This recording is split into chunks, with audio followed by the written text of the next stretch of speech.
Sejam bem-vindos, estamos começando mais um Chega Junto. Muito obrigado pela sua companhia. Olha só, hoje nós recebemos uma verdadeira lenda das pistas de dança aqui no nosso estado.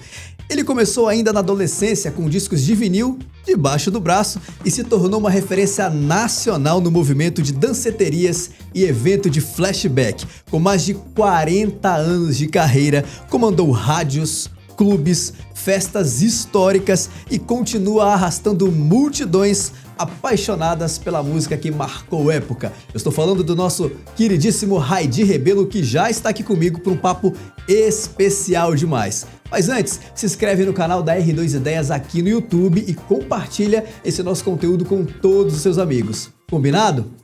Muito bem, pessoal, olha só. Ele é sinônimo de festa, música e memória afetiva. É DJ, produtor, empresário e ícone do flashback. Ele já foi responsável por algumas das noites mais inesquecíveis de Manaus. Trouxe shows históricos que marcou gerações. E até hoje está à frente de eventos de sucesso e do programa de rádio mais longevo do gênero do Brasil. Olha que maravilha! É uma honra no Chega Junto de hoje ter Raidy Rebelo. Rapaz, toque lá, obrigado pela tua presença, viu? Eu que agradeço, muito obrigado. É um prazer enorme estar aqui com você, viu, cara? Sempre é muito bom esses bate-papos, sempre é muito bom a gente estar relembrando algumas histórias. Rapaz, hoje nós vamos voltar no tempo para falar da história de Raidy Rebelo. Ele que é um dos mais renomados DJs do Brasil, respeitados do Brasil, daqui a pouco a gente chega lá. Mas, Raidy, eu quero voltar no tempo e relembrar contigo a época que você, década de 70, que você andava com os discos de vinil debaixo do teu braço, cara. Foi ali que você começou a se apaixonar pelo universo da música e você já era bem resolvido na tua cabeça que você queria trabalhar com isso? Olha, na realidade, um pouco antes do andar com o vinil debaixo do braço, que seria assim, eu já estava envolvido com as festinhas de garagem da época, as brincadeiras, né? Aquilo tinha um nome, chamava-se brincadeira. Ninguém ia para festa, nós íamos para uma brincadeira, porque a festa era uma coisa mais adulta, onde nós não entrávamos, a garotada de 14, 15, 16 anos, nos anos 70, meu irmão, nem pensar em entrar em boate, muito menos em clubes com festa dia de sábado. Você entrava numa matinê, no domingo, olha lá. Sim. Então, o nome da festa era brincadeira, não era festa. E nessa época, antes disso, eu tive uma infância e início da adolescência muito musical. Por quê? Em casa, o meu pai tinha uma eletrola. E o meu pai era um cara bem eclético, né? Ele tinha Elza Soares e Miltinho, tinha o Valdir Camon, que era um pianista, né? Tinha umas coisas de piano. Ele tinha Nat King Cole, que eram os boleros, né? Cantados em castelhano, de um dos maiores artistas americanos, cubano, na realidade era cubano naturalizado na época.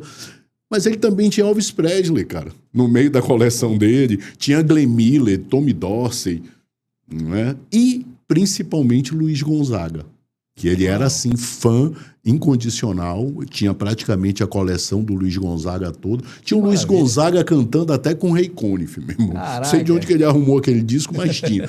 Então, eu cresci dentro desse ambiente ouvindo as músicas.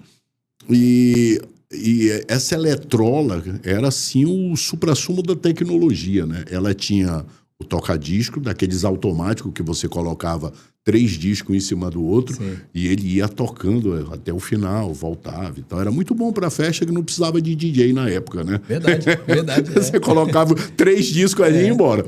E tinha também uma entrada de microfone. Ela tinha rádio, tinha uma entrada de microfone e tinha um botão escrito reverb, cara, que você falava no microfone, saía nas caixas. Sim. E saía com eco, sabe? Era sensação. Era uma sensação, aquela eletrola, muito bacana. E acabou que o seguinte, eu acompanhava os programas de rádio. Sim. Né? O F. Cavalcante já estava no ar na época, e o F. Cavalcante, ele era o grilo da cidade. Por quê? Porque na época o F não fazia os programas românticos, o F fazia programa de rock. Né? Fazia programa de jovem guarda, sim, sabe? E era bem embalado, não tinha praticamente nada de romantismo na história. Mas eu acompanhava. E no domingo ele fazia a parada da difusora. Começava lá do 40º lugar, ia para o 39º, para o 38º, ia fazendo aquela contagem regressiva até chegar na grande vencedora do primeiro lugar. Eu, como não tinha os discos, eu arrumava os discos na minha ordem de preferência. Sim. E ia fazendo uma parada também, pegava um microfone, como se estivesse fazendo um programa de rádio para mim mesmo, não é só eu que estava me ouvindo ali, vamos dizer. Legal, mas eu ia fazendo a programação, né? Então, como eu gostava muito de algumas músicas do Luiz Gonzaga, né? Inclusive algumas até bem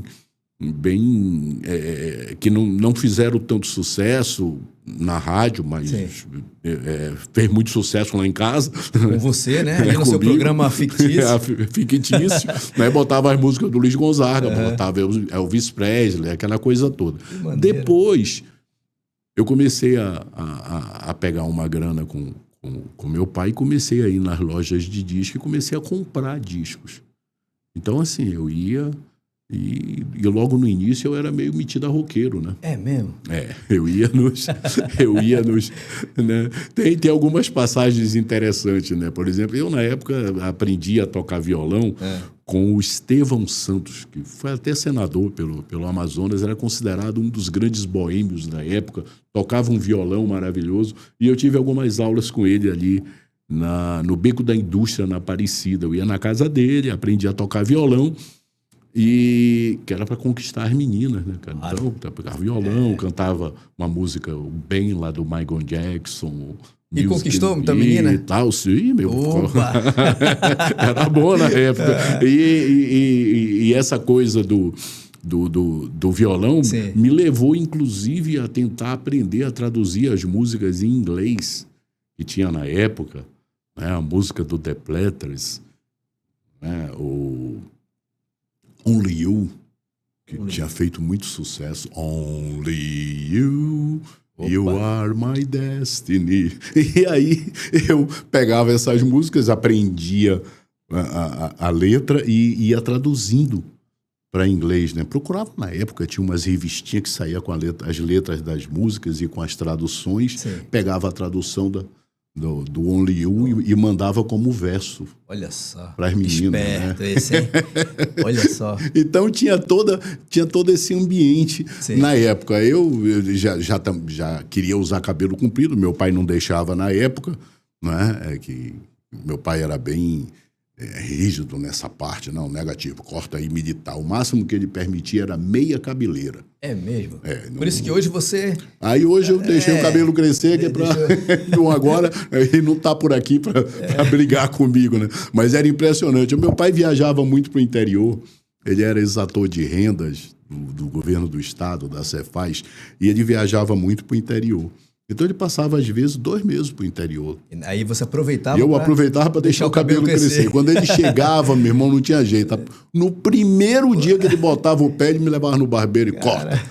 Se eu tivesse indo bem no colégio, era cabeleiro, meia cabeleira. Se tivesse indo mal, era militar. Era militar. Ele mandava pelar tudo. Mas então quer dizer que foi o seu pai que, pelo fato de ter ali uma variedade de artistas, né, na sua casa, que fez com que você também se interessasse por esse universo da música? Sim, porque eram estilos diversos, não é?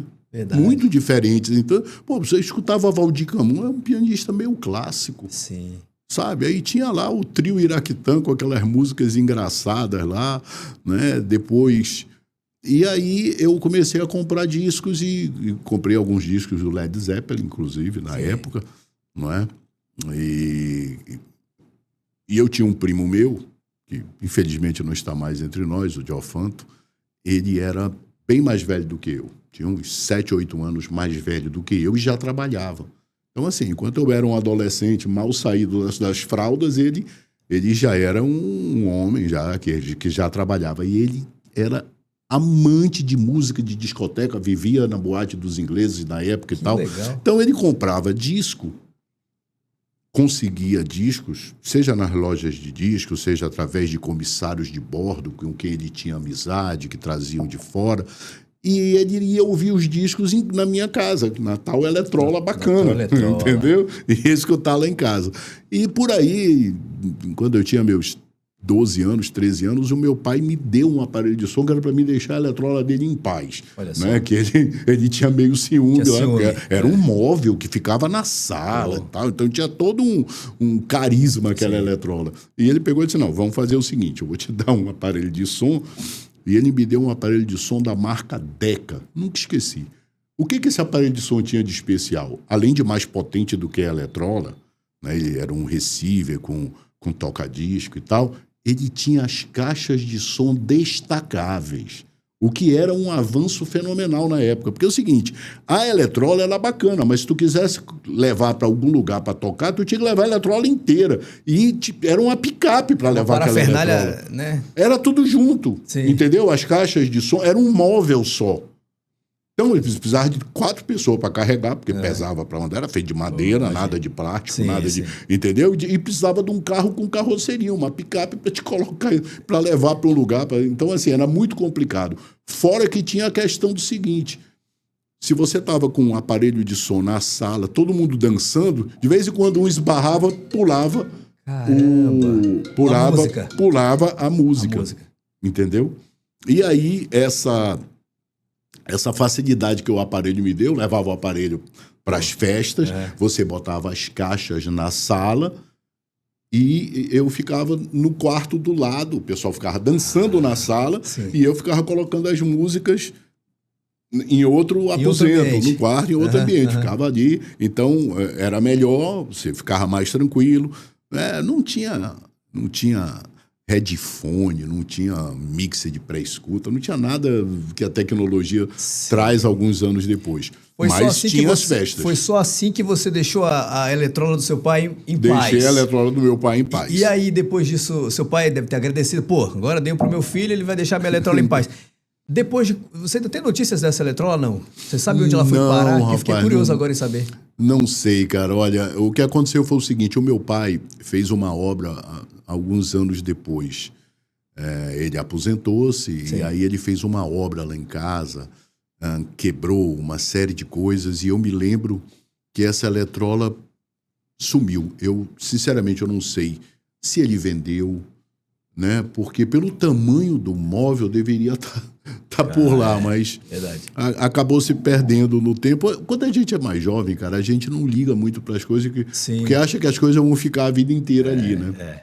E, infelizmente, tem algumas coisas, né? Eu lembro que ele tinha uma estante de disco de mais ou menos 1,5 metro de altura, cheia de espaços para colocar discos, e cheio de discos, e muitos dos discos que eu comprei na época acabaram sumindo nessa obra, nessa reforma. E o seu, que ele te deu de presente? Também... O meu aparelho eu acho que queimou, depois com o tempo nós fomos comprando outras coisas, né? Porque isso aí foi o start inicial, né? Vamos dizer assim. Né? Eu colocava lá eu só lembro da marca do aparelho, que era a Decca, tinha 2 caixas de som pequenas, hoje em dia pequenas, né? E colocava lá, pendurava lá na sala e botava para tocar. E aí eu comecei a ser requisitado para ir, porque eu tinha os discos do meu primo que ficavam comigo, porque ele não tinha onde ouvir, então ele deixava comigo os discos dele, que eram discos de boate, que tocavam nas boates. Você passou a ser requisitado para já começar a tocar? Para já começar a tocar nos aniversários. Por isso a história do andar com os discos de vinil. Os discos de vinil debaixo do braço, na realidade, é na adolescência. Que legal, E aí eu ia para as festinhas nos colégios, né? Olha só. Que tinha aniversário de boneca, aniversário do irmão. Já ganhava um cascarinho nessa época ou não? Não. Nessa época não. Ia por puro amor, para tocar, para ficar com as menininhas lá, porque ia todo mundo para lá. E seu pai deixava você sair para já começar? Ele deixava, mas era cedo. Mas era cedo aquilo. Sim. Não era uma coisa... Era uma coisa bem de adolescente mesmo, sabe? Agora, é claro que a gente enganava os velhos lá. Tinha uma tal de leite de tigre lá, que era uma batida que o pessoal fazia. Roubavam lá a aguardente e misturava com... Eita lasqueira. E aí normalmente colocavam leite, por isso o leite de tigre, que o cara colocava leite na batida, que era para ficar branco, o cara pensava que estava tomando leite. Na realidade, o leite estava batizado, né? E aí tinha essas batidas de leite de trigo, pegava os quisucos da vida lá, misturava lá de morango e botava álcool dentro, né? E todo imaginando aqui a cena, cara. Todo mundo participava ali, todo mundo queria ser adulto, né, cara? Ninguém podia comprar uma cerveja, todo mundo ia saber que a gente estava bebendo. Então, tinha que disfarçar que era suco, né? Sim, opa.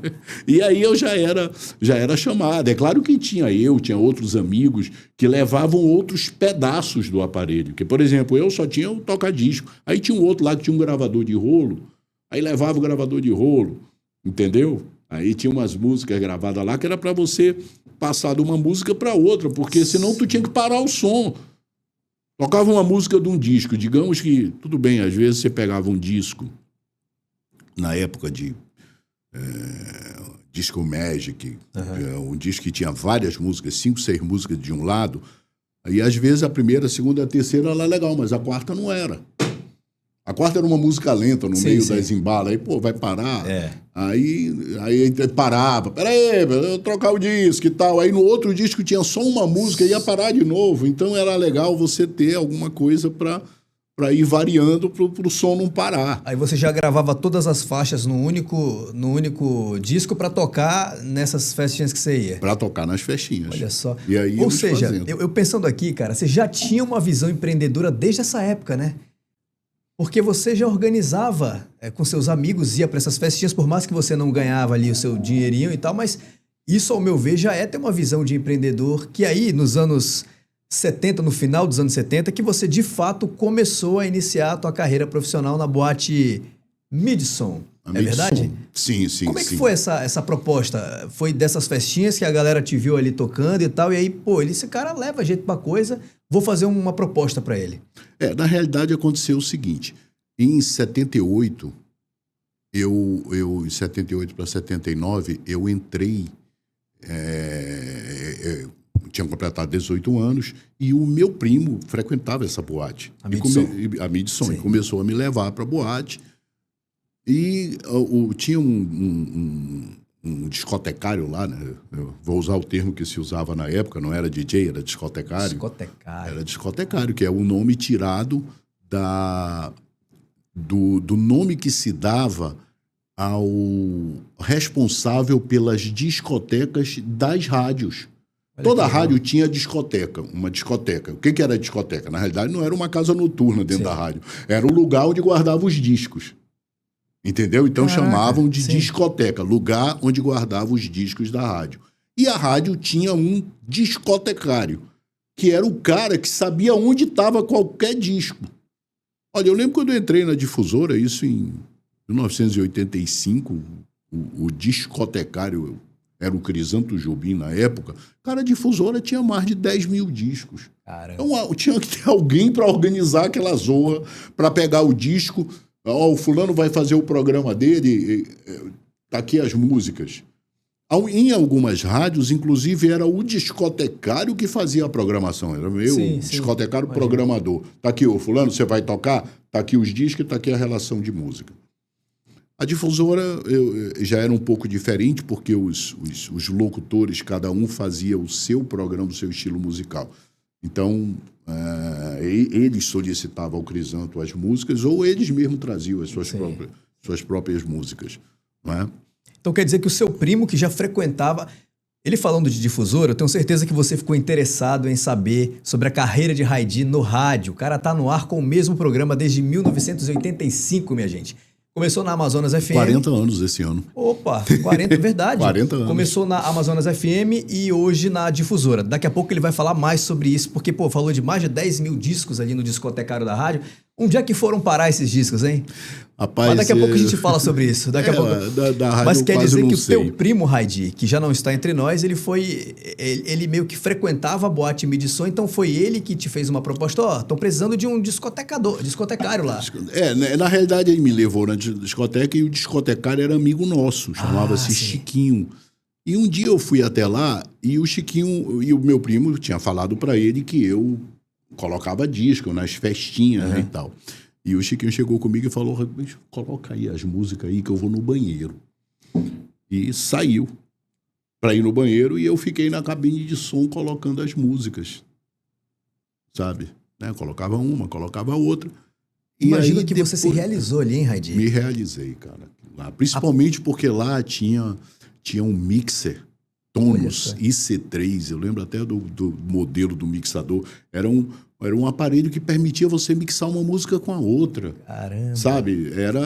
Aquilo ali, para mim, era o suprassumo da tecnologia. Pô, quando o cara falou assume aí, você não pensou duas vezes? Não pensei duas vezes. Entrei lá e fiquei tocando e ele acabou... o negócio lá tá indo bem, deixei de lá. E eu fui ficando, não é? E começou a ter aquele costume. Ele estava ali botando música, mas ele não tinha aquela coisa do seu DJ. Ele estava ali meio que por um acaso. Só colocava as músicas. Só colocava, entendeu? E eu gostava daquilo. Então, quando eu chegava lá, ele ia namorar e eu ficava colocando as músicas. E aí acabou que ele falou, mano, fica logo por aí, olha só, né, que você leva mais jeito do que eu. E aí eu fiquei colocando as músicas na Midson.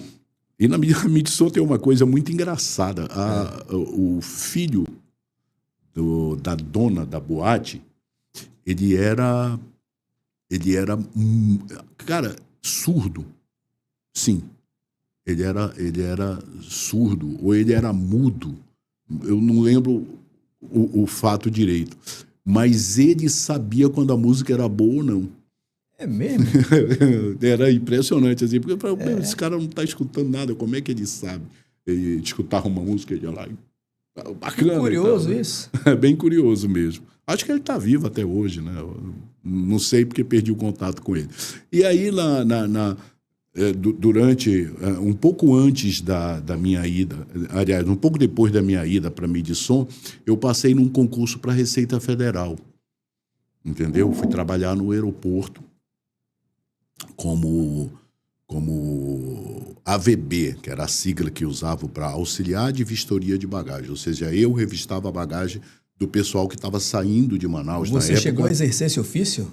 3 anos e meio, passei no concurso, foi durante 3 anos e meio.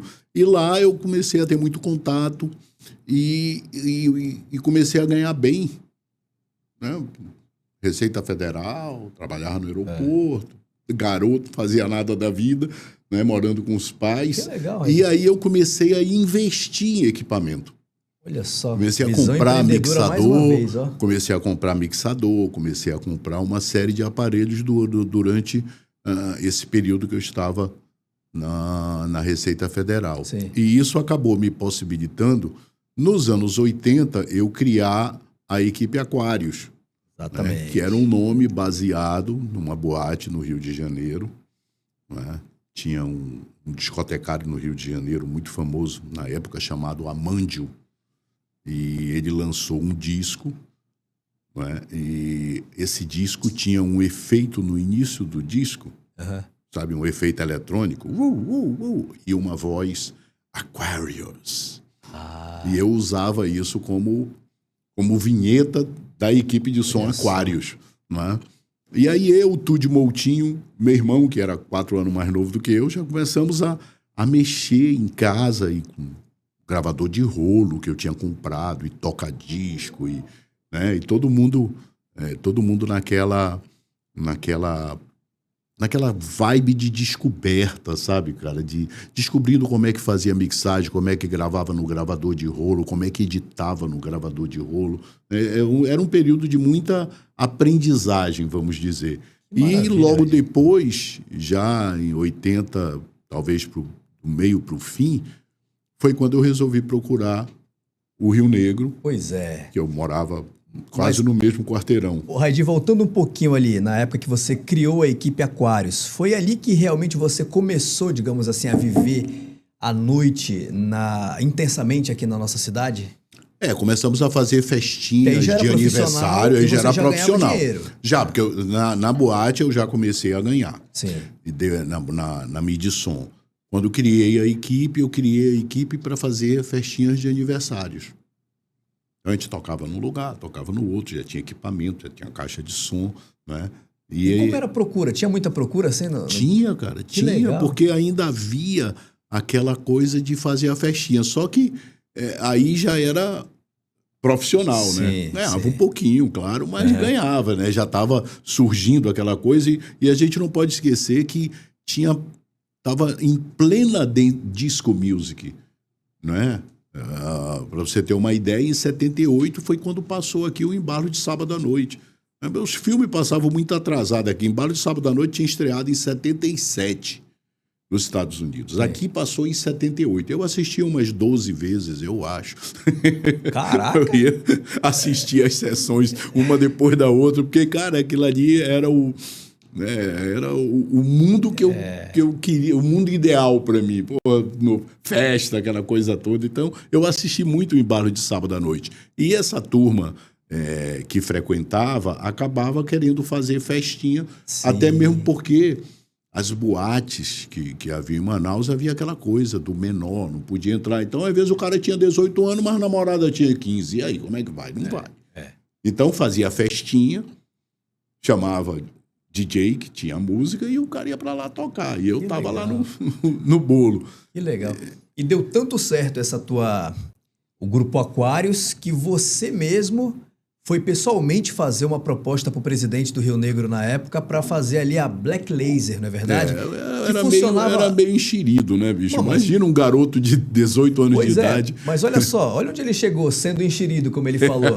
O negócio, meu amigo, é meter o pé e arrombar a porta mesmo. Não tem essa não, pô. Tô pedindo uma oportunidade. Aí você foi lá com o presidente do Rio Negro. Era o Antônio Barateiro. Cara. Antônio Barateiro, caraca. O dono da Coca-Cola. Olha só. O cara era um dos maiores empresários.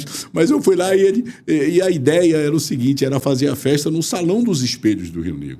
Aí ele disse pra mim, pô, Raidi, olha, no Salão dos Espelhos não dá, cara, porque é a tradição do clube, né? O Rio Negro na época tinha aquela festa do Black Tie, né? Que era os caras tudo de smoke, né? Aquele carô infernal e todo mundo de smoke. Todo mundo né? As mulheres com aquelas fantasias belíssimas, com aqueles longos. Né? Então, assim, o Salão dos Espelhos era um ícone da society, da alta sociedade. Alta sociedade, né? Aí ele não liberou o Clube dos Espelhos, o Salão dos Espelhos, não liberou, mas liberou o Parque Aquático. Aquático. Olha, se você quiser, você faz no Parque Aquático, mas eu vou colocar um porteiro do clube, para que ele libere os filhos dos sócios. E você cobra de quem não é sócio. Mas os filhos do sócio têm que ter entrada liberada. Você topa? Topo. E aí começou a Black Laser. Black Laser que funcionava todo domingo ali no Parque Aquático. Todo domingo no Parque Aquático. Ficou quanto tempo lá, Raidi, mais ou menos? Lembra? Nós ficamos do final de 1980 até mais ou menos meados de 82. Todo santo domingo, Raidi? Todo domingo. Black Laser. Todo domingo, Black Laser. Caramba. E dava muita gente. Agora era assim, muito engraçado, né, cara? Porque tinham várias pessoas a garotada que a gente falava que era equipe, mas na realidade a maioria trabalhava de graça, entendeu? O pessoal ajudava a carregar as caixas de som. As caixas de som ficavam em cima de umas mesas, sabe? A iluminação eram umas lâmpadas tinha umas pastilhas que você colocava no bocal da lâmpada, que a pastilha fazia a lâmpada piscar. Então você colocava uma pastilha em cada bocal e a lâmpada ficava piscando. Né? Então, fazendo o jogo de luz. Tinha 4 lâmpadas, só era o jogo de luz todinho do Rio Negro. E lotava, Raidi? Lotava, cara. Lotava. Muita garotada, muita gente jovem. E você acha que essa Black Laser funcionaria nos dias de hoje? Ali mesmo, mesma estrutura do Rio Negro. É que hoje, vamos dizer assim, a parte musical hoje é outra. Então, por exemplo, eu como não estou muito a par da parte musical do dia de hoje, eu não sei se isso funcionaria como funcionava na época para a garotada de menos de 18 anos. Porque aquilo ali era uma oportunidade que eles tinham para ter um lugar para se divertir. E muitos pais preferiam que fosse para o Rio Negro, que era um clube social, que tinha um nome bacana, do que deixar o cara ir para Crocodilos, que estava funcionando no centro da cidade, para a própria Midson ou para a Starship, que estava ali do lado. Olha só, já existia esse tipo de preconceito. Então já tinha assim. o preconceito. O pai dizia, não, você vai para o Rio Negro. Porque lá no Rio Negro, lá tudo por conta do tradicionalismo. Que tinha. Negro... Então, a boate aí já era uma coisa, para muitos pais, já era uma coisa moderna demais. Não, foi para a boate. Mas pai, pô, não, pô. Sendo não, que o que rolava pode numa ir rolava na menor. outra, né? Pois é, só que a ideia, eu acho que a ideia dos pais na época era que a boate tinha bebida, tinha não sei o que e tal. Porque tinha mesmo, não é? No sábado e tal. E no domingo, eles acreditavam que ia ser a mesma coisa. Sim. Embora as boates, na época, no domingo, tomassem cuidado com o negócio de bebida, para não ter. Mas havia uma mistura. Ia um público adulto na boate.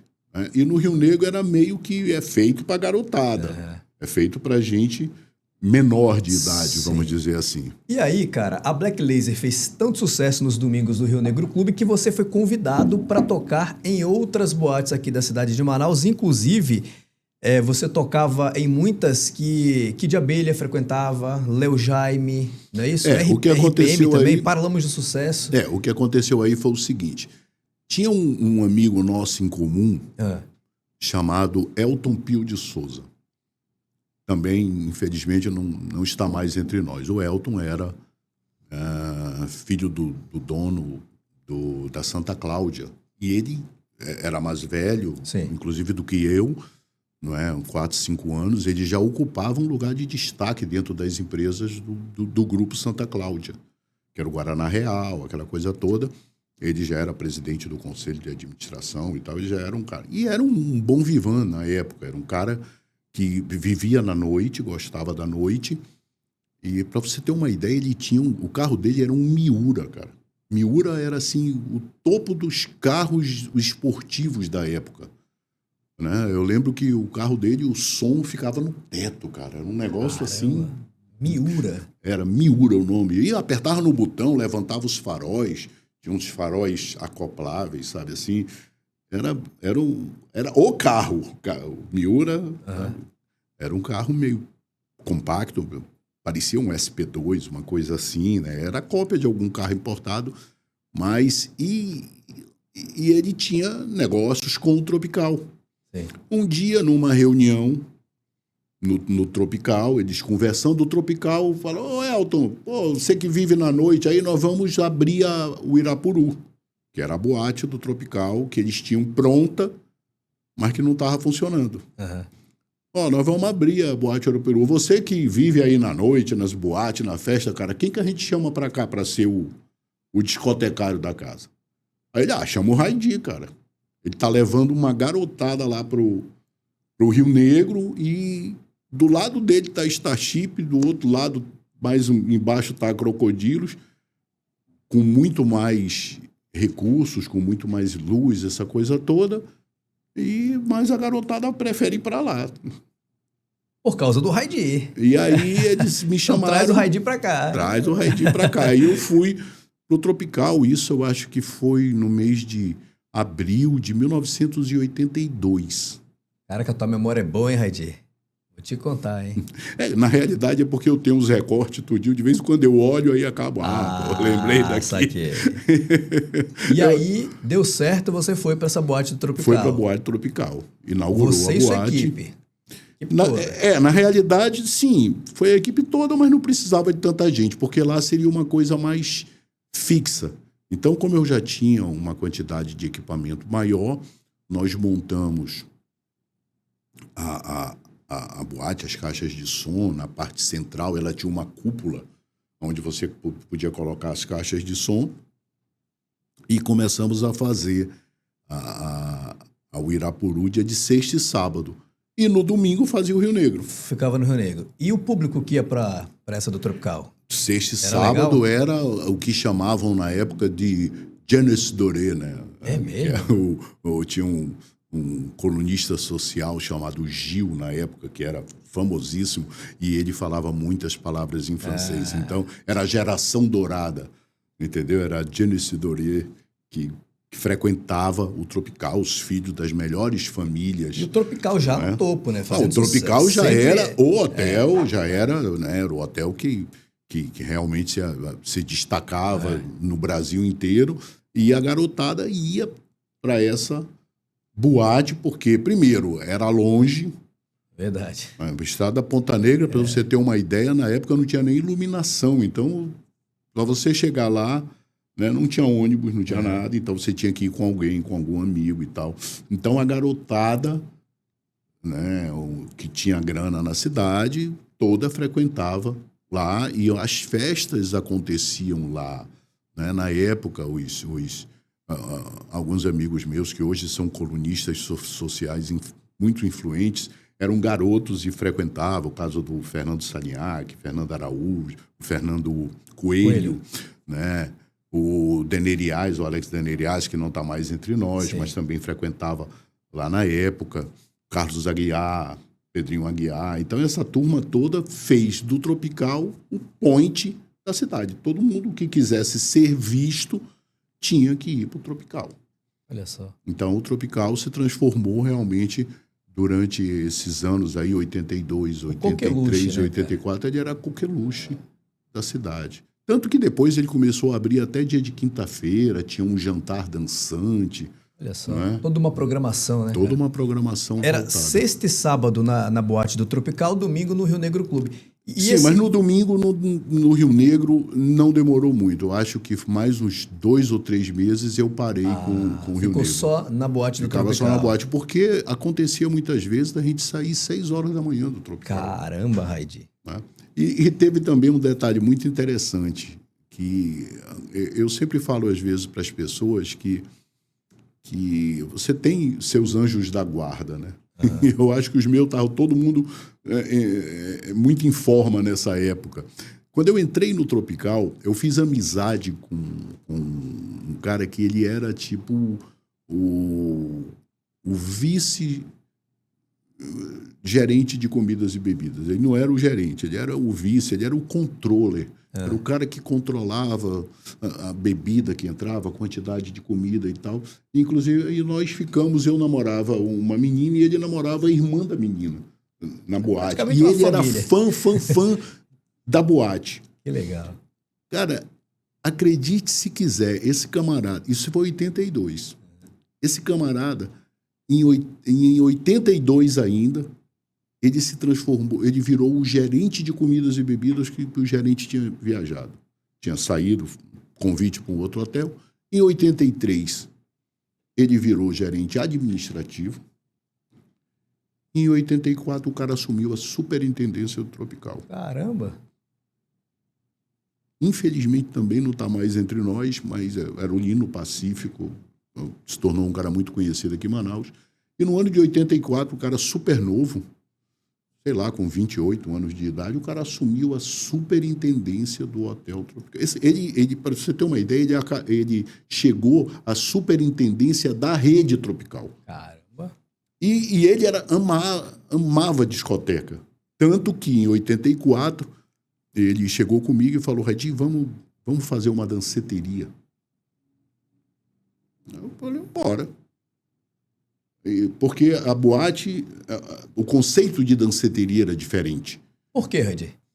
Porque, assim, a danceteria, ela era uma casa grande, uma casa noturna maior do que a boate, não era uma boatezinha pequena. A boate do Tropical era para 700 pessoas, 800. E a danceteria era uma casa grande onde tinha shows de artista. Ah, sim. Então, não era só o DJ discotecário. Tinha atrações musicais. Tinha atrações musicais. Então, para isso, tinha que ser um lugar grande. Exato. Né? E aí, ele... Olha, você vai fazer o seguinte, você vai para São Paulo para ir conhecer essas casas noturnas. E eu comecei a fazer várias viagens a São Paulo. A Varig era dona do Hotel Tropical. Uhum. Então, passagem não era problema. Tinha passe livre. Tinha passe livre na Varig. Ele, não, você vai dia tal... E lá em São Paulo tinha um novo Planalto Hotel, acho que era o nome, que era da rede Tropical de hotel. Então ficava no hotel que era da própria rede Tropical, também tudo free, né? Sim.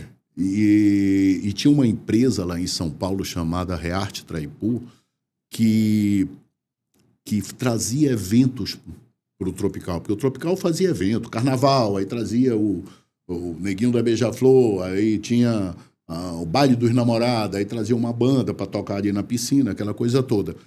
E esses caras eram os empresários lá e eles ficaram encarregados de me ciceronear lá em São Paulo, já que eles entendiam de noite, né? E aí os caras saíram me levando para a noite mesmo, paulista, e principalmente nas danceterias. Conheci Radar Tantan, Raio Laser e várias outras danceterias da época para me aprender o que era o conceito da danceteria. Aí eu imagino que tu deves ter aproveitado essa época assim como ninguém, né, cara? Ah, cara, Porque- eles me apresentaram os DJs na época, eu com Porque a em realidade de lá era 84, diferente da daqui. completamente diferente. Então, Então eu comecei a conhecer os DJs, os caras que mexiam com música,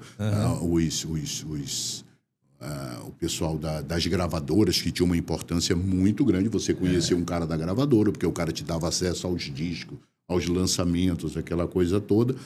E graças a esse pessoal da Rearte Traipô, eu saí conhecendo essa turma todinha.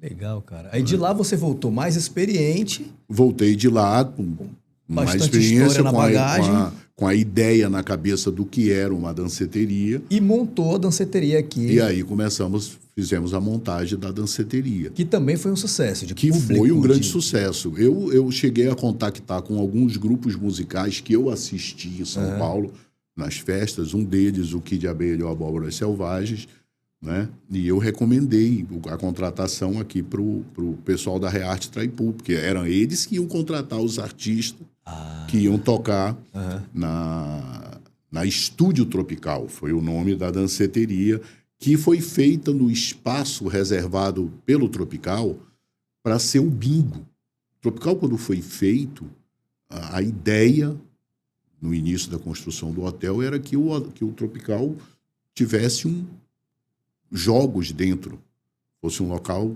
de jogo. Manaus ia ser um polo também dos jogos, né? Meio Las Vegas, né, e tal. Mas acabou isso não se concretizando, mas o Tropical ficou com um espaço reservado para ser o bingo. Esse ano sai, do ano que vem sai. E ficou anos e anos e anos com aquele espaço lá parado. E nunca saiu, E mas nunca aí acabou saiu, aí o saindo. cara disse, "Mano, vamos fazer a danceteria aqui." Estúdio Tropical. Estúdio Tropical. E fez a danceteria. E os primeiros contratados... A danceteria do Tropical inaugurou no ano de 84 para 85, no Réveillon de 84 para 85. E o grupo que tocou foi o Kid Abelha e os Abóboras Selvagens. que estavam começando, né? Nessa Que época. estavam começando na época. Na realidade, começando não, eles já tinham algum tempo de estrada, mas pegou eles na seguinte época. Quando eles vieram para tocar aqui, um dos componentes do grupo, que era namorado da Paula Toller, tinha saído do grupo. Brigou com a Paula, sei lá, e saiu do grupo. Então, eles vieram meio desfalcados. Sim. Veio só ela, o Bruno e o Israel. Não é? E veio mais um cara com ela que eu não sabia quem era. Né? E no dia do show, foi muito engraçado, porque no dia do show, ela disse assim, olha, eu vou chamar aqui para o palco um amigo meu, na realidade não era amigo, era namorado dela, né? Ela falou que era amigo. É um amigo meu que vocês vão ouvir falar muito dele e tal. E aí o cara entra e começa a cantar Óculos. Era o Herbert Viana do Paralamas. Olha só. Entendeu? Ele tinha até cabelo na época ainda. O Paralamas do Sucesso não existia nesse tempo. Não, já existia o Paralamas, mas ele veio só. Porque ele estava acompanhando a Paulinha aí, pô, vir para Manaus, pro Tropical, era uma coqueluche, entendeu? Então ele veio junto. Que legal, cara. Né? E ela apresentou e ele cantou Óculos. Por que você não olha para mim? Já era sucesso a música, assim, já conheciam a música. Né? O Paralamas já existia, mas ele meio que fez uma apresentação solo, acompanhada pelo Kid Abelha, né? E tal, no palco do Tropical. Aliás, na Estúdio Tropical, uma das coisas que eu não consigo esquecer e infelizmente não tenho foto, cara, foi a cabine de som. Eu acho, pelo fato de eu ser amigo do Lino, que era o superintendente do hotel, ele construiu uma cabine dos sonhos.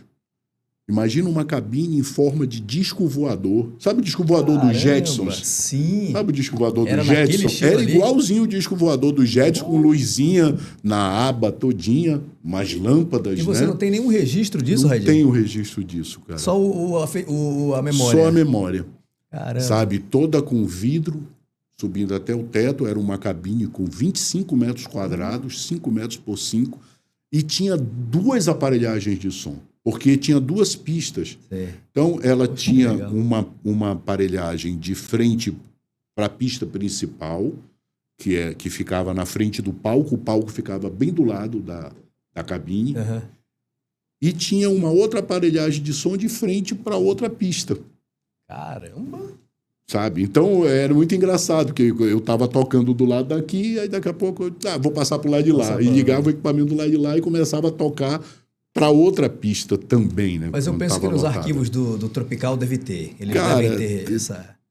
Seria muito bom que tivessem, viu? Você falou aqui, dá até vontade de... Dá vontade de... Às vezes não dá vontade de você voltar no passado, Red, para reviver algumas histórias, alguns momentos. Foram momentos muito, muito bacanas, né? Eu imagino que você, mais de 40 anos já de profissão, é muita história para contar. Nem cabe aqui tanta história assim aqui no Chega Junto devido ao tempo.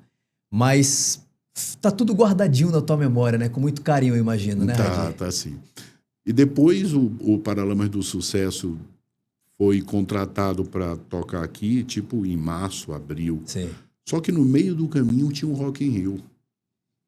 Primeiro Rock in Rio, acho que foi em janeiro, né? E aí o Paralamas e o Kid Abelha simplesmente, sabe, fizeram um sucesso absurdo. Estouraram. E o Tropical teve que reajustar o cachê dele, né? Porque o cachê dos caras subiu 1000%. E eles estavam com o contrato assinado quase que de graça para virem para o Tropical. Caramba. Mas foi um ano muito interessante, cara, onde o Rock Brasil teve um sucesso avassalador e o Tropical trouxe todos esses grupos. Sempre Livre, Léo Jaime... Tudo que tu pode pensar de grupo musical que fez sucesso nos anos 80 e 85, eles vieram para o Tropical para se apresentar. Né? Nessa mesma época, o Tropical tinha um concorrente chamado Brilho. A Brilho era uma casa noturna que funcionou onde hoje é o Amazonas Shopping.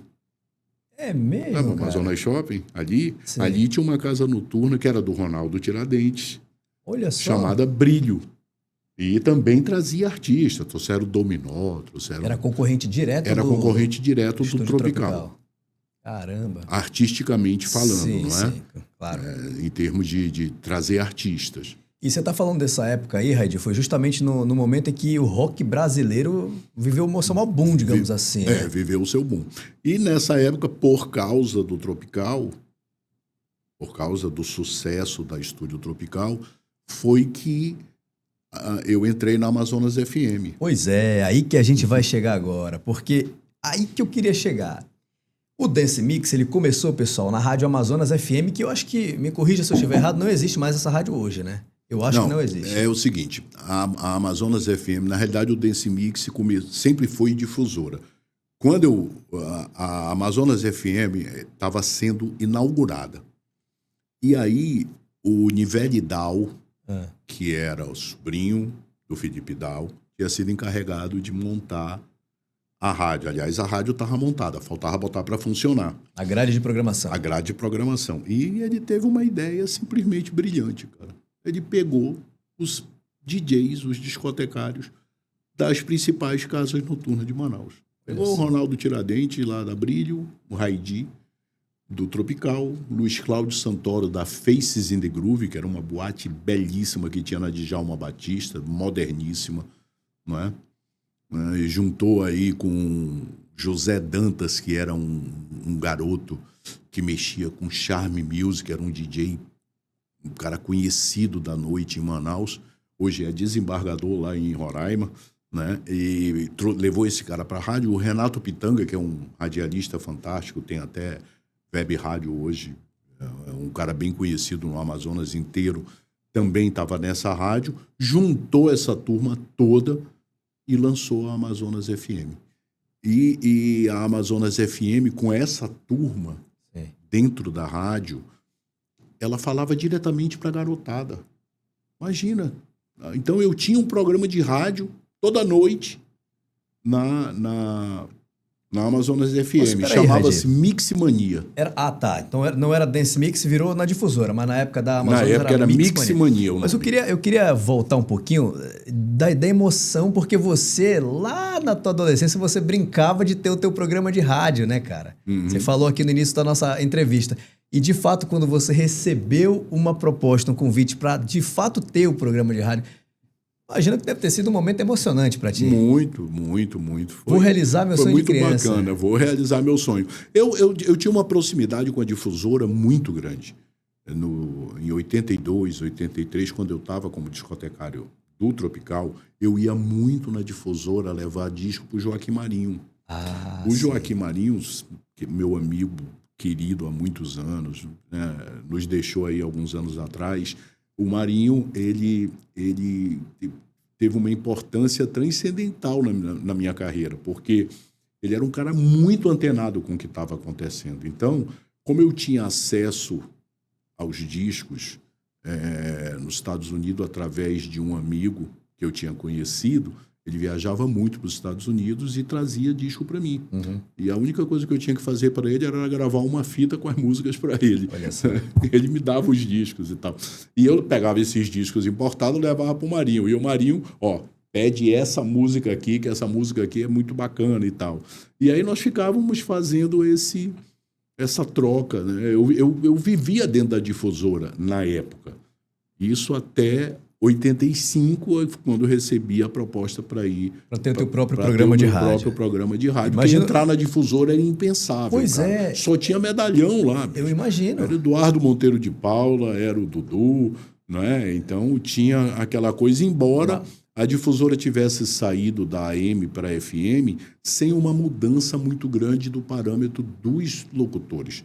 Com exceção ali do Joaquim Marinho, que sempre teve a própria característica, Sim. o Dudu Monteiro de Paula, que era novidade em termos de locução, porque ele levava a locução de um jeito mais malandro, muito parecido com o Big Boy da Rádio Mundial lá no Rio de Janeiro. Né? Ele até numa entrevista que ele fez comigo, ele falou para mim, ele falou, é mesmo. Ele levava a coisa que era uma maneira diferente da FM. E o grande lance da Amazonas FM foi essa. Todo mundo que foi para lá, ninguém tinha característica de rádio AM. Rádio AM. Todo mundo era FM, nem FM, porque a gente não sabia fazer rádio. Então, cada um entrou lá com o seu estilo. Que legal, musical, cara. tipo, vai lá e faz, sabe? E você ia lá e Radir, não tinha ninguém para ensinar. nessas suas idas com muita frequência ali na radiodifusora para levar os discos pro Joaquim Marinho e as músicas, etc., você com certeza já meio que imaginava, pô, eu quero um dia trabalhar aqui. Com certeza. Mas aí você aproveitou naquele primeiro momento a oportunidade que foi para ir para Amazonas FM. Amazonas FM. Aí, de fato, o programa era diário, sempre foi diário, Radir? O Mix Mania também era diário? O Mix Mania era toda noite. Uma hora de ao vivo? Uma hora ao vivo. Aí você ficou quanto tempo lá? Eu fiquei uns 6 meses na Amazonas FM só. E como é que surgiu o convite para ir para a difusora? Aconteceu o seguinte, a Amazonas FM, com esses profissionais lá dentro, ela meio que bagunçou com a liderança da difusora. Eu imagino. Entendeu? Porque a danceteria do Tropical colocava uma média de 4 a 5 mil pessoas. A Brilho, outra paulada de gente. A boate, a Faces in the Groove, quinta, sexta, sábado e domingo, 1.500 pessoas lá dentro, todo dia. Então, imagina, os comandantes desses lugares estavam na Amazonas FM, fazendo programa todo dia. Então, essa garotada começou a ir para lá. Sim.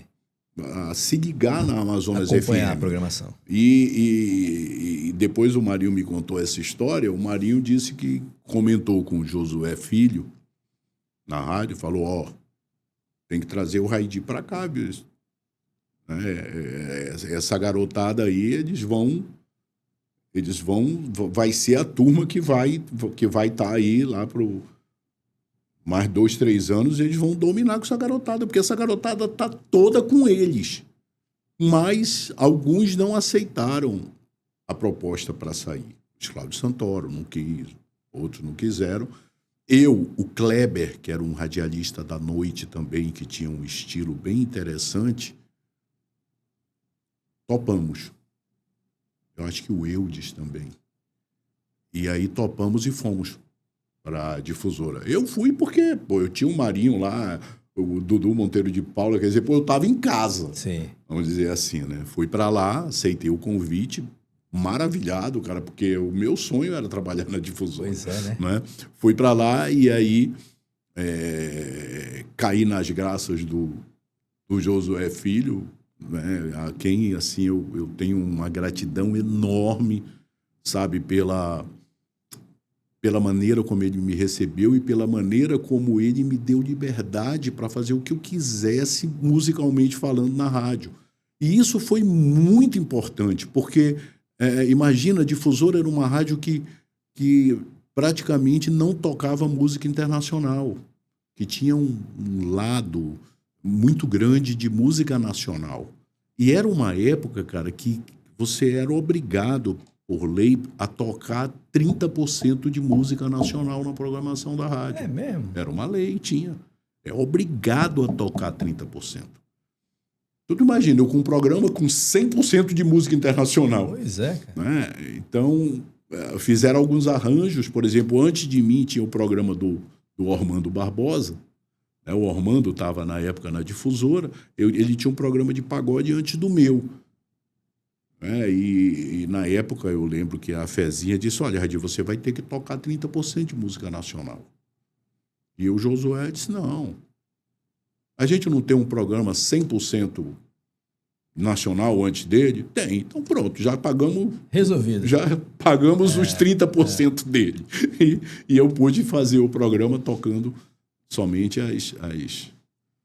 Muito dessa liberdade, né, Radir, que você bem mencionou, que Josué... né, te proporcionou ali naquela época. Na realidade, ele proporcionava essa liberdade, ele proporcionou essa liberdade a todos os locutores da Amazonas FM. A Difusora era uma rádio que nós tínhamos liberdade absoluta, é uma rádio que nós temos liberdade, até hoje. Nós temos liberdade absoluta na programação. Então, assim, nós somos o responsável pelo nosso sucesso ou pelo nosso fracasso. Então ele só disse para mim o seguinte, olha, você tem que ser primeiro. Tá? Você pode fazer, o programa é seu, você faz da forma que você quiser, mas você tem que ser primeiro lugar. Olha a resposta. O máximo que eu aturo é você ser segundo durante um tempo, mas eu quero você em primeiro.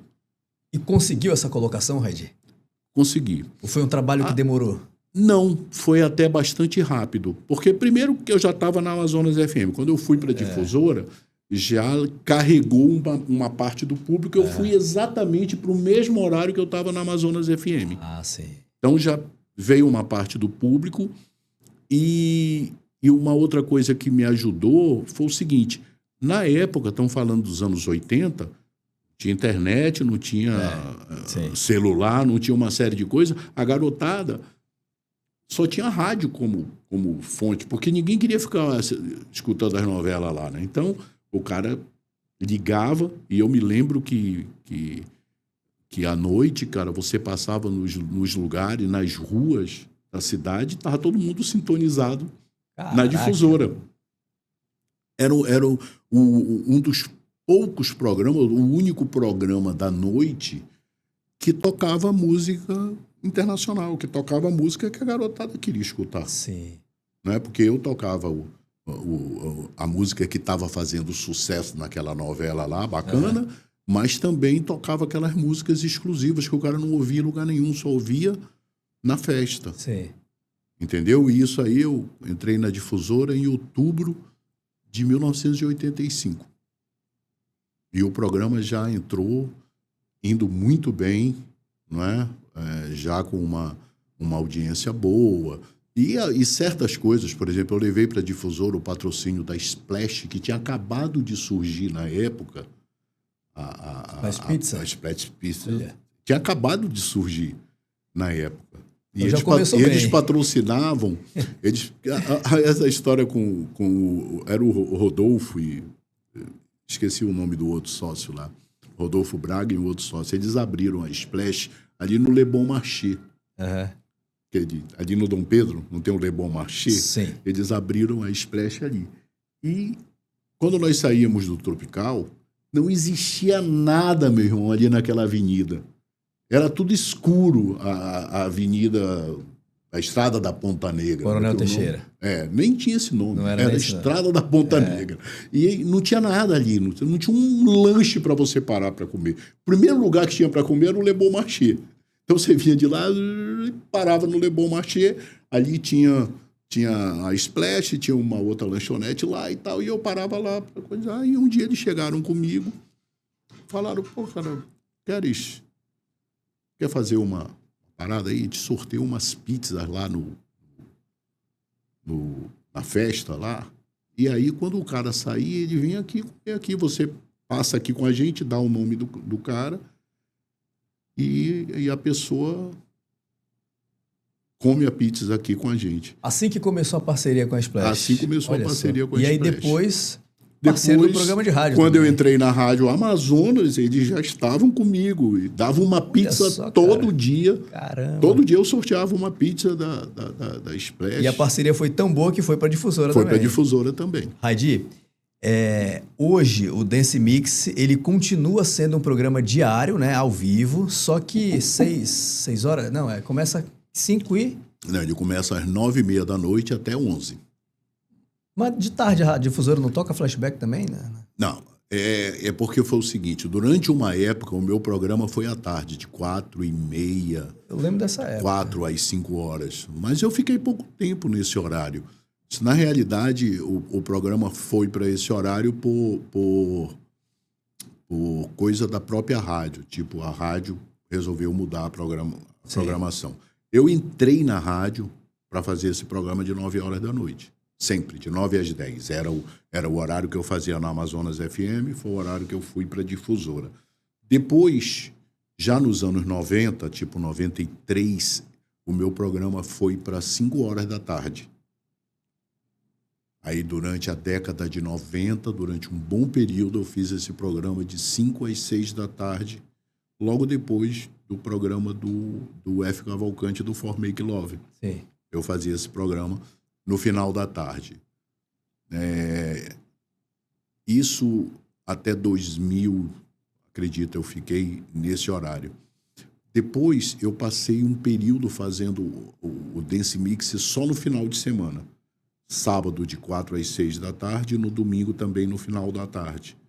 Essa época foi uma época em que, foi ali no início da década de 2000, em que eu cheguei para o Josué e falei para ele, eu não estou gostando do rumo que a música está tomando. Eu acho que eu não tenho mais música boa para segurar esse público 5 horas da tarde ouvindo dance music, porque a dance music não está com a qualidade tão boa. O início ali da década de 2000. Uhum. E o Josué disse para mim, não, então faz o seguinte, fica só no final de semana, eu vou arrumar a programação da rádio aqui e quando você achar que deve, você volta para falar comigo. Quando foi em 2006, 2007 mais ou menos, a música tinha dado uma melhorada, a trance estava num momento muito bom e eu voltei a falar com o Josué e ele me recolocou na programação da rádio todo dia pela parte da tarde, a partir das 4 horas da tarde. De 4h30 às 5h30, aliás. Sim. E aí passei a fiz durante um ano e meio, mais ou menos, o programa da tarde. E aí surgiu a oportunidade de voltar para a noite. O horário que você continua até hoje. O horário que eu estou até hoje. Cara, mas aí fui para a noite. Eu tenho umas lembranças, assim, de ouvir rádio à tarde, agora. Não, mas é porque o menino, o Geraldo Campelo, ele criou um programa à tarde chamado Estação 96, que hoje chama-se Vibe 96.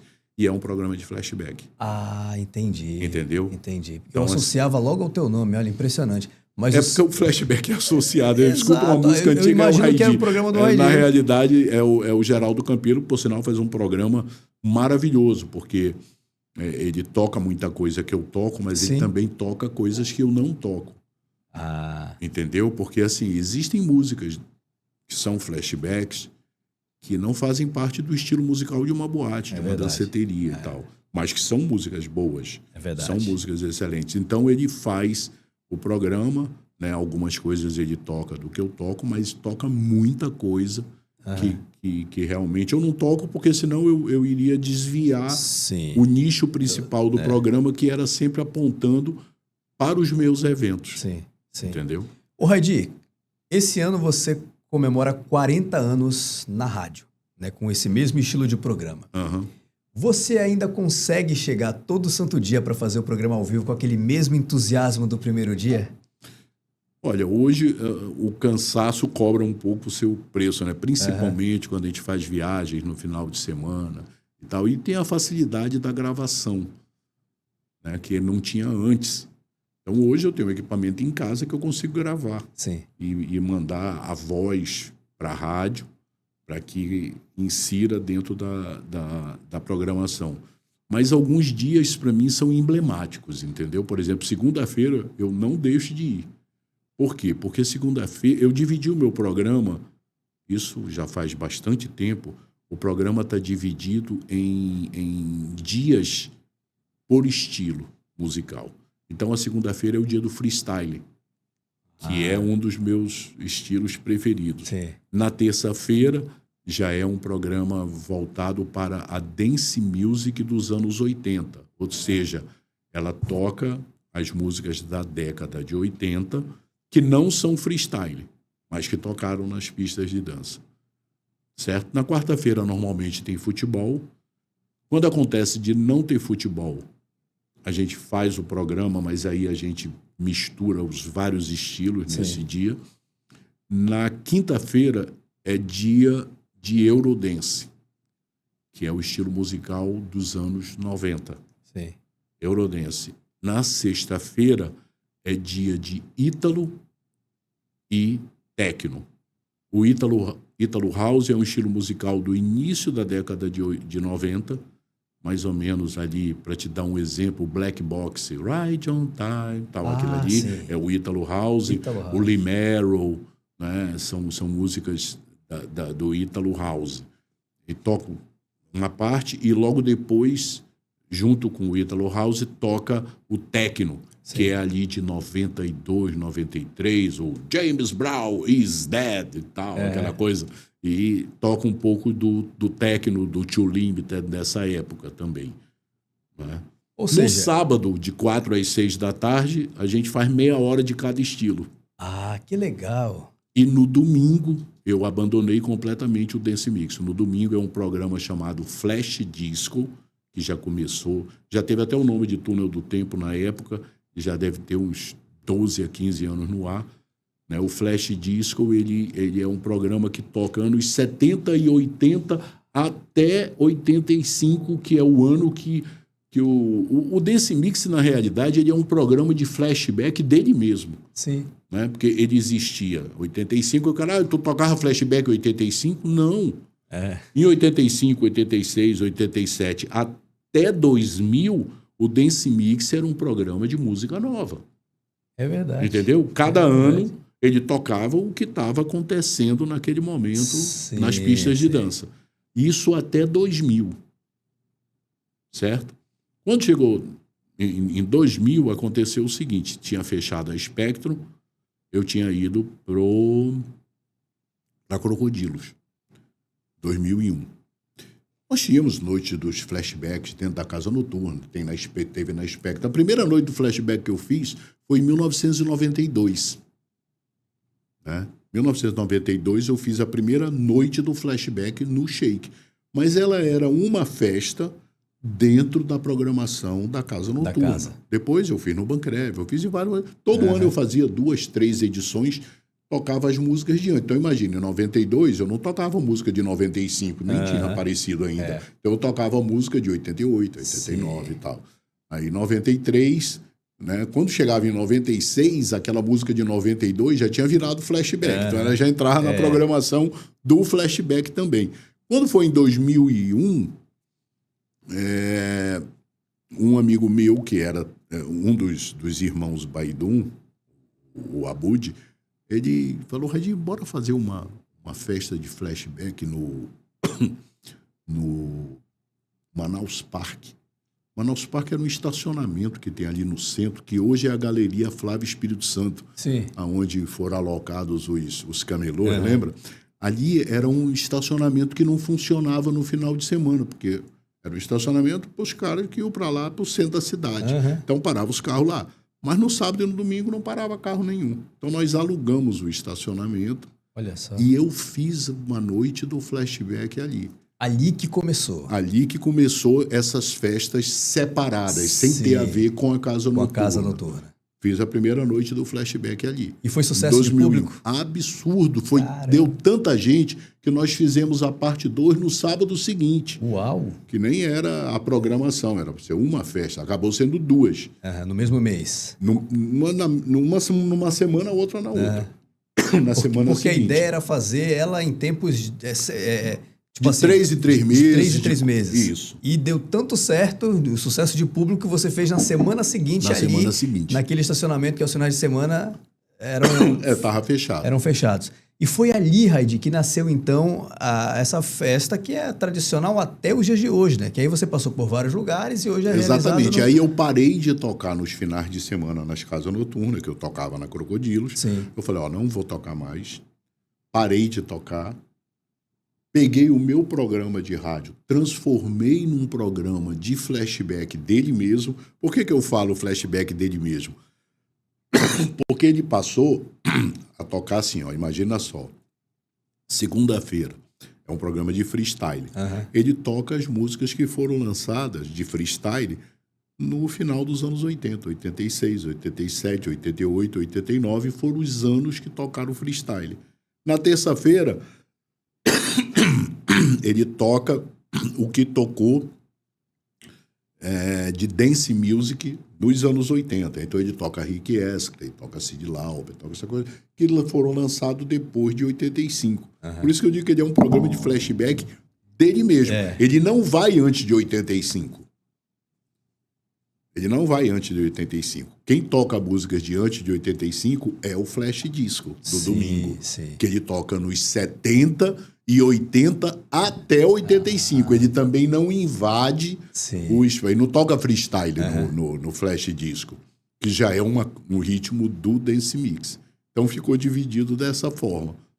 Uma boa divisão, você sabia dessa divisão, dessa estratégia de programação? Agora que eu estou sabendo, porque na minha cabeça era tudo... Mas não, tem os dias específicos... Tem os dias específicos. Do freestyle. Porque aí você consegue pegar as pessoas de acordo com a sua... preferência. A época mesmo, que ela frequentou. Por exemplo, o cara que frequentou os anos 80 e depois entrou o Eurodance e tal, muitas vezes ele não gosta do Eurodance. É verdade. Entendeu? Porque o Eurodance é uma música muito mais rápida, é um estilo musical diferente. O cara adora freestyle. Então ele quer ouvir freestyle.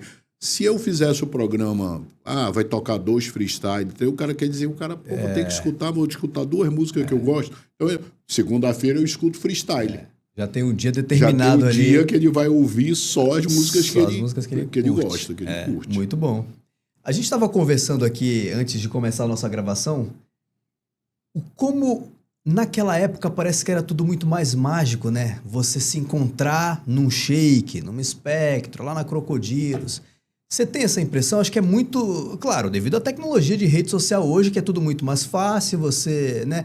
Mas você não tem a impressão de que era tudo muito mais mágico? Você marcar um encontro, com a sua paquera, sábado, 5 da tarde, no Shake Club. Não tem mais isso hoje, né, cara? Não tem mais. É porque na época não tinha rede social... Então, para você ver a pessoa, para você encontrar com a tua turminha, com teus amigos, a turma do colégio, no final de semana, você tinha que ir para algum lugar, de preferência um lugar que vocês tinham combinado, para chegarem todos lá.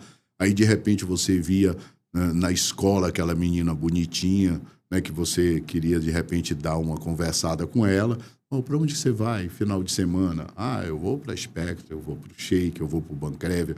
Então, você já automaticamente já se direcionava para aquele lugar. Eu imagino a turma naquela época esperando a semana inteira por aquele final de semana, ensaiando os passinhos, né, para dançar ali, para impressionar, né, a paquera, a gatinha que ele tava paquerando. Mas você não tem a impressão de que era tudo muito mais mágico nessa época? Com certeza, cara. Era muito mais legal. Não é? Hoje em dia você tem todos os teus amigos ao alcance da tua mão, né? Oi, fulano, tudo bem? Então você não tem mais aquela necessidade do contato pessoal. É verdade.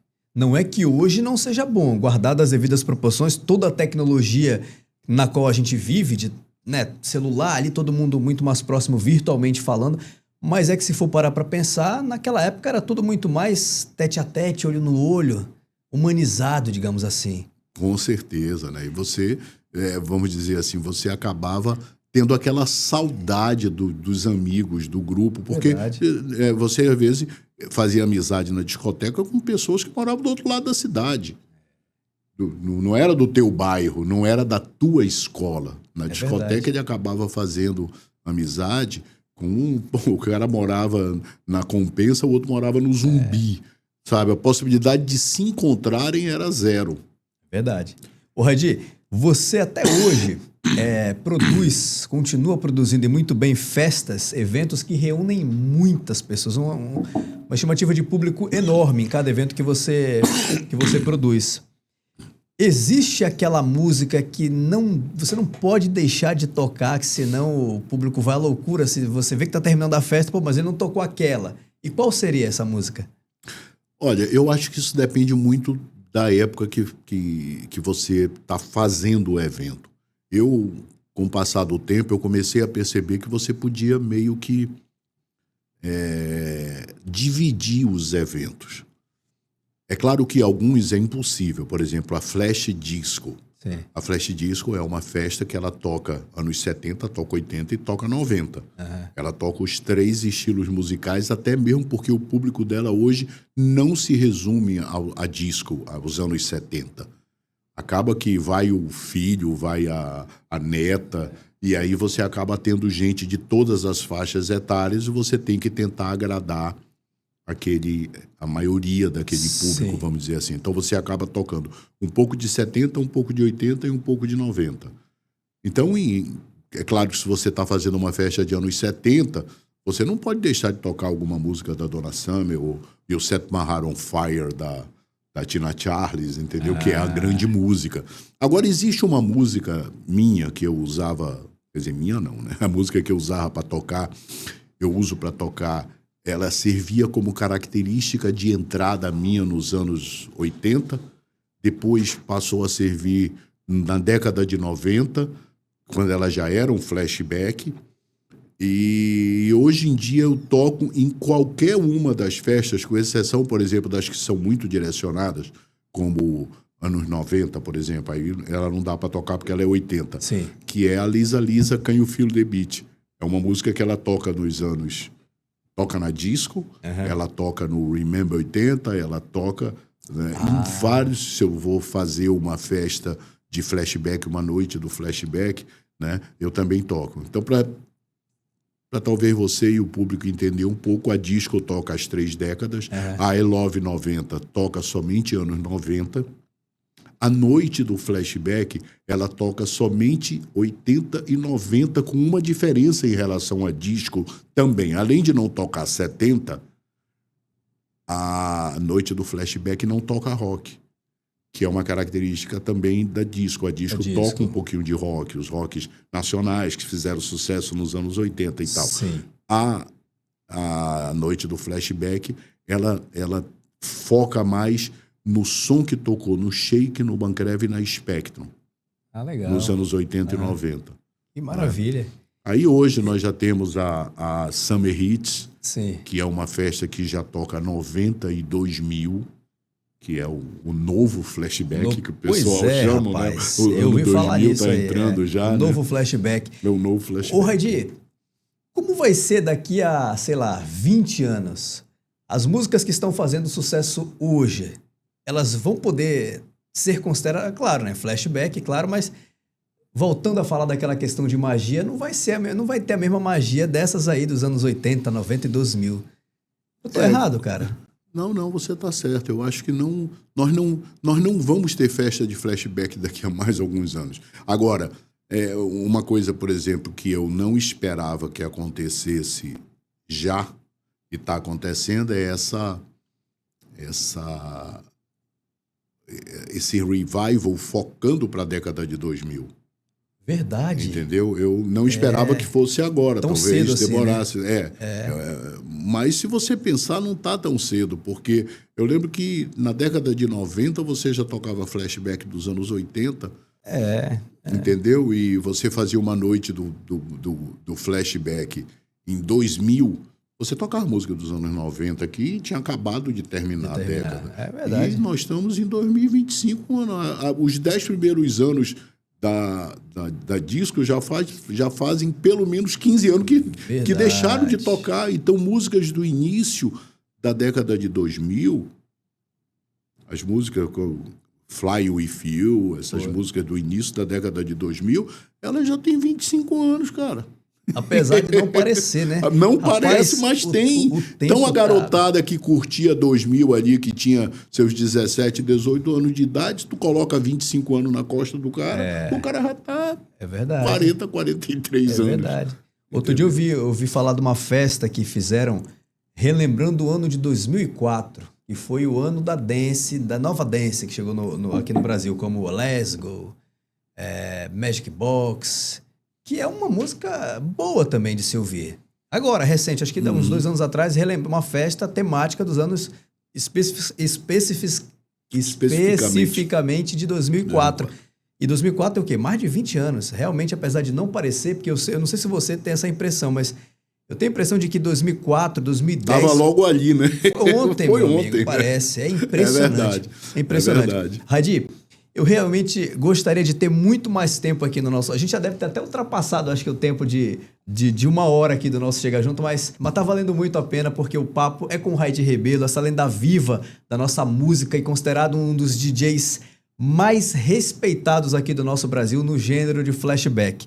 Hadi, nós temos um quadro aqui para fechar o nosso Chega Junto que se chama Íntimo e Pessoal, onde eu vou fazer uma pergunta e você vai olhar naquela câmera fechada ali e falar o que vier na telha. Bora participar? Bora. Então vamos lá. Íntimo e Pessoal de hoje com o Hadi Rebelo. A nossa primeira pergunta é: às vezes eu tenho vontade de... Cara, de chutar o balde e fazer uma festa só para as mulheres.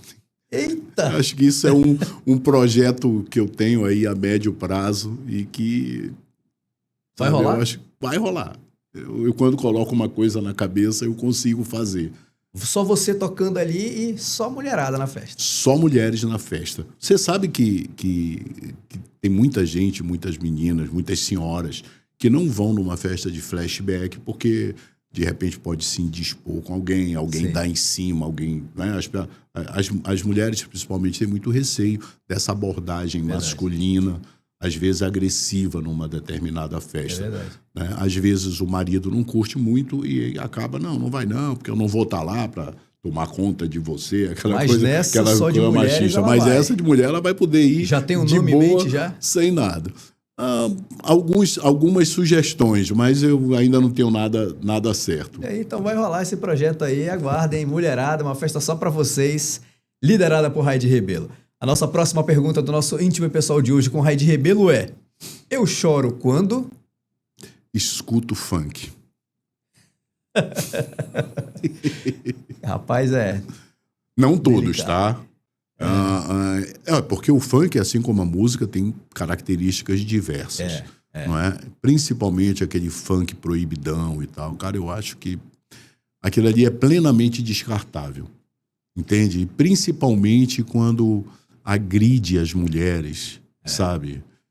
Coloca as mulheres como cachorra, como... Não é? Senta aqui, sabe? Às vezes eu penso que ele é até um pouco cavalheiro, né? Porque toda música desse tipo, o cara acaba mandando a menina sentar. Então, eles são meio cavaleiros, pelo menos, né? Mas... Muito bem. No futuro, eu quero continuar fazendo exatamente o que eu faço. Legal, Quero continuar sendo DJ, quero continuar fazendo as músicas, né, tocando as músicas de flashback, fazendo o público viajar ao passado, recordar a adolescência, recordar a juventude e se emocionar, trazer de volta aquela sensação boa que nós tínhamos não é, nas nossas vidas, quando escutávamos uma música de qualidade. Que maravilha. Raidi, sua palavra preferida é? Música. Muito bem. A sua maior qualidade? Puxa, sempre é um pouco difícil falar da gente, Não né? é fácil não, rapaz. Mas eu acredito que seja essa perseverança em continuar com essa coisa que eu não considero um trabalho, sabe? Essa parte musical que eu tento levar para as pessoas, que eu tento trazer de volta para as pessoas um período da vida delas, ela não é uma coisa que eu considere trabalhosa. Pelo contrário, é altamente gratificante. Quando a gente faz o que gosta, não é trabalho, Não é trabalho. É prazer, né, É cara? prazer. Fé. Como é que anda a tua fé, Raidi? Olha, sempre fé em Deus. Eu sou católico, sabe? Às vezes frequentador, às vezes me afasto um pouco por problemas, por viagens, mas já aconteceu, por exemplo, de eu estar em Coari, por exemplo, e tocar no sábado à noite, né? E sair andando na cidade, entrar na igreja e assistir a missa das 7 horas, das 18 horas, né? Isso acontece muito, principalmente quando você sente falta, sabe? E isso é uma coisa que eu sinto muita falta. Se eu deixo de ir na missa no final de semana, parece que não fechou o domingo, entendeu? E eu tô bem em falta, sabe? Com essa parte de esse contato com Deus dentro da igreja, embora eu sempre sinta Ele muito presente, né? Eu me considero uma pessoa muito abençoada por Deus, porque algumas coisas que aconteceram na minha vida, elas não podem ser somente coincidências. Eu concordo plenamente com você. Tudo na nossa vida tem um dedo de Deus ali, hein? Exatamente tudo. E a gente começou falando de família, bora terminar falando de família. Família, o que significa para você? Hoje em dia significa tudo, né, cara? Porque eu acho que você chegar no momento da vida que eu já tô com 65 anos, fazendo o que eu gosto, sabe, estabilizado na vida, com uma esposa que está comigo há mais de 40 anos, não é? O que é raro num DJ, né? Opa, é raro para tudo hoje em dia. Num casamento de 40 anos é coisa rara. E com os filhos, né? Ainda tem um garoto de 16 anos de idade, mas as minhas outras filhas estão criadas, encaminhadas na vida, né? Então, eu acho que a família, ela te dá estrutura e estabilidade para você focar no seu trabalho, para você focar realmente no que você quer. Então, eu acho que hoje, né, essa base familiar que a minha esposa sempre me deu, sabe, ela é responsável por muito do sucesso das festas, do sucesso profissional que eu tenho, porque você ter uma estabilidade familiar, ela te dá uma vantagem sobre praticamente todas as pessoas que não têm essa mesma Concordo plenamente. essa mesma base.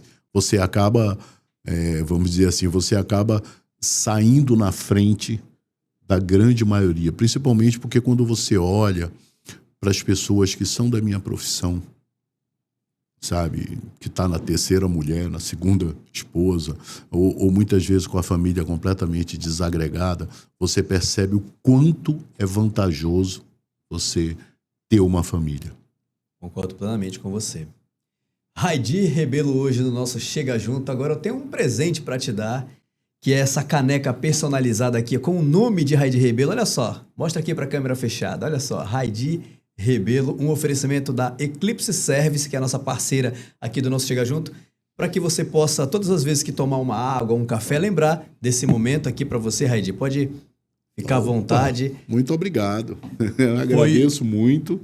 E você pode contar que vou usar. Opa, então marca lá a gente nas redes sociais também quando for Marco, usar. sim, vou marcar. Raidi, Foi certeza. um privilégio muito grande, cara. Você não tem noção de ter hoje aqui no nosso Chega Junto. Muito obrigado. Cara, eu que agradeço, sabe? Foi um papo maravilhoso. Uma terapia, viu, cara? É verdade. É uma terapia. Você sabe que eu estou sendo entrevistado para fazer um livro, né? Tem um jornalista que está fazendo algumas entrevistas comigo para fazer um livro. E as nossas conversas, já tivemos várias, se assemelham muito a esse papo que nós tivemos aqui hoje. Olha, você me honra, viu? Sabe, é uma terapia e eu só tenho a te agradecer porque, independente de ser um podcast, sabe, não me senti num podcast. Me senti numa conversa com um amigo, contando histórias. Né? Essa é a eu ideia acho do que nosso... eu que tenho que agradecer também a essa terapia né, de digressão que você me proporcionou. Essa é a ideia do nosso Chega Junto. E você que está em casa aí assistindo a gente, eu espero que tenha gostado. Só para você saber, Raidi tem mais de 40 anos de história profissional. Eu não consegui fazer nem metade das perguntas que está aqui, porque realmente o papo fluiu de uma forma tão bacana, mas tão bacana que... Mas enfim, fica devendo uma segunda visita aqui pra gente, hein, Raidi? Já fica aí... A hora que você quiser. Marcado aqui, registrado para você que está assistindo. Muito obrigado pela sua companhia, pela sua audiência. Eu vou agora aqui para a câmera aberta. Semana que vem a gente está de volta com mais algum entrevistado aqui para chegar junto de uma maneira bem intimista, como o Raidi falou, que seja uma terapia gostosa, para que você possa aí saber um pouco mais da história das pessoas que fazem acontecer na cena cultural aqui na nossa cidade. Obrigado pela sua companhia e até a próxima. Valeu!